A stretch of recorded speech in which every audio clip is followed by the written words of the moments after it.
we actually feel really lucky. And we feel really lucky because at times during this journey, things were really bad.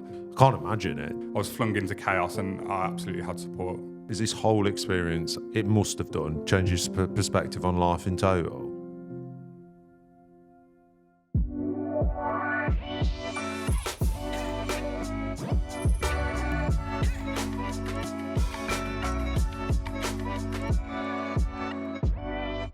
Welcome to the Life and Next podcast, Dale. Thank you. Thanks for having me. So you are a menswear business owner in the econ part of Next, is that right? Yeah, menswear business owner, yeah. Cool, right, we'll get into that in a second, but if people are listening or watching, give us a like, subscribe, after you've heard what me and Dale are about to talk through, but let's dive into it, shall we? Yeah, let's do it.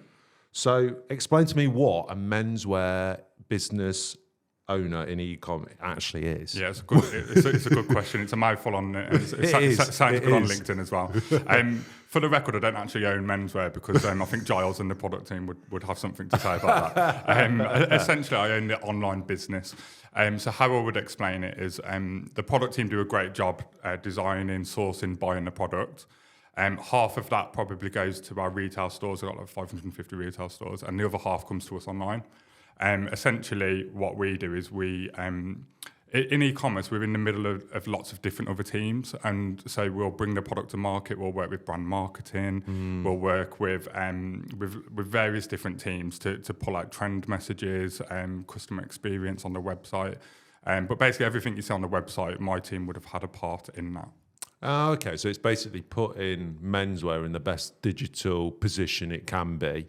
Yeah. And you kind of coordinating that with your team, with the buying team, and then putting it out there and working with other teams to do that as well. Yeah, I think that's a good way of explaining it. And essentially, we bring the product team's vision to life. So, like the product team might buy into a trend of backprints or graphic T-shirts, and then we'll kind of turn that into a bit of a marketing plan. We'll make sure the customer can find that product easy on site. And essentially, it is that bringing a product to life on a computer screen. Nice. And did you start in that role? Is that how you came into Next, or no? So I joined Next 7 years ago. I worked up through a supermarket. I got to a store manager level. So I joined Next as a store manager in the Birmingham Boring store. So I'm actually from retail originally. I was in the Boring store for about a year, and then we opened Maryhill Dudley, which was the biggest store at the time. I think Foss Park would take that title now, so it's massive. So I was in Maryhill as store manager, and then I worked up to area manager in retail. And then I kind of just fell into online, if I'm honest. I think what I would say about Next is if you're really hardworking, say yes to every opportunity, your career path could go in a number of different ways. Yeah. I didn't apply for online. I've always had an interest in menswear, and then it just kind of happened at the right time. It was the right level. I kind of just fell into it, and I've loved it ever since. I've not looked back. Oh, wicked. And what would you say the biggest difference is working from like store to online? Is it very different? It is very different. I think what I loved about retail is the amount of people you work with. So like you can have like 200 direct reports in your store, getting to know those guys on a personal level, like seeing them develop. It was really nice and rewarding in retail. What I would say online, the pace is mental. Right. But we can't. What I say to my team is we need to kind of embrace the chaos. It is very fast paced online. There's lots of things happening, lots of developments, lots of tests. We're doing lots of exciting things online. Sales are brilliant, and we just don't stand still. So I'd say the pace is very different. Yeah, it's fast in all parts of the business. I think retail in general, isn't it? Like the retail industry that we're in is really fast. And what you said there around all the different things you're doing, what are some of the things, is there quite a lot of new innovations and new things we are seeing in online then? Because I guess it's gone are the days of just stick it on the website, pray massively. For the best. Yeah, so there's lots happening around personalisation for our customers. The buzzwords at the moment, I'd say, are AI and automation. But how we're embracing AI, AI is a learning tool, and we're really like delving into how we can use AI to make things better for the customer, to make our workload a little bit easier. So I'd say that's probably the biggest change over the next few months in terms of how we're embracing AI into the department. That's interesting, because I've always been big on the get the convenience right, and a lot of other things kind of slot into place. So it sounds like that's the way we're going, making it really convenient for the customer to get what they want when they want. Yeah, absolutely that. And then from a work perspective, we get a lot. I mean, in Next we have a lot of documentation, a lot of slides. I can whack a presentation into AI and it can summarize it for me. It's like having a little assistant. So yeah, it's really good. Yeah, I think that's really important about AI. I think, there's a lot of people, and rightly so, some people are really cautious and scared about it. Some people are really optimistic. Yeah. Some people are like dipping the toe, and other people have dived in. But I think the way I always look at it is that, you've got this tool that can really aid you and save you loads of time in the first instance, and then you can do other things that AI can't do. Absolutely. Yeah. Absolutely. I would have said, maybe 6 months ago, I was dipping my toe, but I'm fully converted now. I'm definitely embracing it, and that's coming from the top down as well. Is it? Yeah. Is that like across the whole team that you kind of? Yeah, we've got an away day actually next week, and AI is a big part of that actually, and how we're using AI in e-commerce. Yeah, 100%. And in terms of being in that team then, and like that e-commerce team, just describe what that is as well, like in your own words, because I think as well, like the word e-com gets bandied around a lot, doesn't it? And it's a little bit like, what is it? Like, what is e-com at Next as well? E-commerce is basically selling products on a website. There's a lot that happens actually. How I would describe it is in the e-commerce team, we're basically a central team with lots of other teams around us. So we can't really do our job without the product team, obviously. But then we'll work with brand marketing to bring kind of trends to life, talk about kind of marketing plans. But yeah, like with e-commerce, it's a million miles an hour, and it's essentially just like selling items on the website. Yeah, 100%. And then there was like when we were talking, and when the team were talking to you as well before, there was other reasons as well. You were saying, you said, I know we bumped into each other. You said, you'd love to come on as well. Yeah. But you actually said, would it be good if I come on at this time now? And you kind of got something that you kind of wanted to kind of share with with Arlo, your son, right? Yeah. So it just felt like a good. So I was approached about doing a podcast because my career is a little bit different. From retail to online, and hopefully more people will take that plunge. But it just felt like a good time because it's Mental Health Awareness Week next week. And I suppose I just wanted to talk about how Next have supported me during quite a difficult time. And there's that age-old saying, isn't there? You don't always remember what people said, but you remember how they made you feel. And Next have been there for me when I've been in quite a difficult position, and I was quite happy to open up and talk about that. And like you said there, what was that difficult situation, or what was that? So back on the 5th of September, my partner Gemma and I welcomed our first child to the world, Arlo. So the surprise was meant to be either a boy or a girl, because we didn't find out. We're first-time parents. We had a few hours at the start and everything seemed okay, but unfortunately things went wrong quite quickly. Okay. And he was born with a really rare, like 1 in 100,000 heart condition. So literally the day he was born, we were transferred to Birmingham Children's Hospital. And then we were there for 4 months, intensive care. It was full on. That is full on. Yeah. Whoa, that must have been a strain then. Yeah, it's a very strange time because obviously we're on top of the world, really excited, and then like literally within a day, the rug was pulled under our feet, and we were thrown into chaos really. But I suppose the reason why I wanted to come on and talk about this is it's not like a sympathy story or to feel sorry. We actually feel really lucky. We feel really lucky because at times during this journey, things were really bad, like really bad. But actually, he's amazing. Like, he inspires us every day. But Next were really there for me, and I felt like I wanted to come on and talk about how Next supported me. But also, if there's any other people watching this that are in a difficult position, kind of some things that I did to help me cope, and hopefully like they can take some inspiration from this and follow suit. And what were some of those kind of things that you learned along the way? Because it must have been, like you say, at times you just listen and like, what am I going to do here? Like, yeah. So at one point it got so bad we were going to palliative care. It was very bad.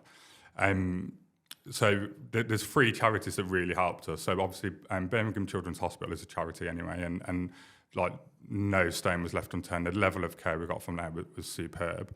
But Acorns Children's Hospice, we were heading there at one point, but they still support us today actually. So because of Arlo's current medical needs, we don't really have childcare, but they give us a few hours respite every couple of weeks. And then Ronald McDonald House. So, you look in quite good shape now, Matt. But do you ever go to McDonald's on the machines? I do love McDonald's breakfast. Yeah, if you round up your order, always, then that money goes to Ronald McDonald House. So nice. what Ronald McDonald House do is they basically put families up next to hospitals so they can be close to their kids when they're ill. So we stayed in Ronald McDonald House for 150 nights. Wow. And basically that's people rounding up their money at McDonald's basically. And just because from what you've said, it sounds like Arlo's like fine now and fine to us, better than he was. He's a lot better than he was now then. Yeah. So obviously you went through that really horrible, intense period, and now is he okay or what's? Yeah. So like I said, we feel lucky because at one point it was very bad. And we've got him home, and at one point that wasn't on the table. Right. And we're not out of the woods. We'll be under the Children's Hospital until he's 16. He'll be registered disabled because of the heart condition that he's had. But yeah, like we're home, and that wasn't going to happen. So we feel really lucky. And it's strange as a 36-year-old man to say an 8-month-old baby inspires me, but I look at him and he inspires me every day because he's had 9 surgeries. 4 major surgeries. It was full on, and he's blowing raspberries. He's he's cheeky. If you make him jump and scare him, he loves it and laughs. Like he's just a little cheeky boy. And from where we were to where we are today, we feel really humbled and lucky. Yeah. Yeah, too right. I mean, that's amazing though for a kid of 8 months to go through that many surgeries. Yeah. Yeah, it's more than it's definitely more than what I've been through in my whole life, but more than anyone I know as well, actually. Yeah, well, it'll be more than the majority of the people on the planet that they'll ever have to endure, bless them, and let's hope that you don't have to endure too much more. And this is like, this is like the bit that he's had to go through and kind of persevere. But hopefully, it kind of shapes him for the better in the long run, and hopefully, like, you guys get stronger from it as well, because can't imagine it. I've not got kids myself, but I can imagine a loved one being in that scenario. It'd be pretty tough. Yeah, it's a fight or flight situation, really. Right. Obviously, because it was undiagnosed, we weren't prepared for it either. And it's interesting how quick you have to learn. So I feel like Gemma, my partner, and I are kind of like basic medical professionals now. We know all sorts about his condition and the complications. But the main thing I wanted to get across actually is I wouldn't have been able to do this with help and with support. We were in some dark places, and if we'd never had the charities that I've mentioned, but some of the individuals and teams in Next, we really would have struggled. That's amazing. Like, in what way? Like, because you mentioned that at the start, the support that Next give you. In what way they're giving you that support as well? So we just felt the love from everyone. So like my director Cash and manager Vic were brilliant, and they've got kids, so I think they could relate and almost picture the situation. But then we had so we've got an admin in the team called Renee. She was doing loads of stuff like baking cakes to raise money. I think Cash embraced his inner poor Hollywood because he did like a bit of a Great British Bake Off, like cake tasting. But then like the product team were reaching out, Kate and the brand marketing team sent a lovely like personalised gift. But even the week I came back, obviously I'd been off for a little bit. It was a very tough time, but the group sales director took time out of the day, come to see me and just ask how I was. And it's like for a company this big with this many employees, just like that personal touch, I don't think I'll ever forget. Yeah, and that's around a lot, and I've heard that story on a lot. When it's the fan, so to speak. Yeah. It's not like, oh, do your job and that. It's like, no, that's your priority. That's your priority, Dale. Like, do that. Yeah. Don't you worry about this. we will do that. And that's what I absolutely felt. My team stepped up. Wicked. They were brilliant. I mean, 2 of them got promoted whilst I was off, so they did quite well out of it as well. But yeah, we really felt. Well, in the hospital, a lot of the heart surgeon that did 4 of Arlo's operations, she said, like, who do you work for, Dale? Like, they've been brilliant. I said, Next. And she was like, whoa, okay. So, yeah, a lot of people in the hospital were asking just because... you were there so much. Yeah, and Next helped me work remotely. So when things started to get a bit better, I had my laptop in the hospital room and I was able to do bits there. So yeah, I was just really impressed with kind of... I was flung into chaos and I absolutely had support. And is this whole experience, it must have done, changed your perspective on life in total? Yeah, it has. I think what it's helped me with is understand really what is important, like materialistic things, like, and also when you think you've got problems or like, oh, you've got a bill to pay or got to remortgage the house or whatever, like, none of it really matters actually. Like, health is the number one most important thing, and hopefully, like, Arlo's story helps inspire some people that if you're, I don't know, if you want to get in shape or you want to like lose a bit of weight, potentially like go out, like run a marathon, raise some money for charity, like do some good things, because these charities are amazing actually how they've helped us. And I guess they require so much of that fundraising to keep operating to then support people like Arlo and yourself. You know, yeah, and I think that's what really helps us as well. So a lot of our friends and family all came together and have done lots to help fundraise. I've got a mate who's a DJ and he's cycling to Ibiza. Fair play, like it's pretty far. That is a long way. We've got like charity football games planned. There's lots going on. But I suppose out of darkness comes light, and I think that's what's happening now. And you mentioned there before around kind of at the points with mental health and kind of what advice, if anyone's going through a similar thing, either with a child or, you know, themselves or another loved one or anything like that, is there anything you've took from it that someone might want to hear or understand? Or I'd say don't do it on your own. So you'll be amazed at how many people want to listen actually, and how many people are there for you. So I definitely wouldn't suffer in silence. Talk to your friends, talk to your family.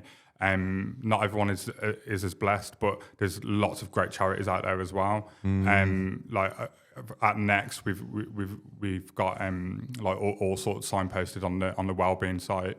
Like I know that Andy's Man Club do loads of great stuff with blokes. Well, everyone actually, but. Yeah, I'd say the biggest thing is don't suffer in silence. Yeah, I'd agree with that. And I think there's, like you've said, you've absolutely got it right. There's a lot of resources we've got here on the Wellbeing side. Yeah.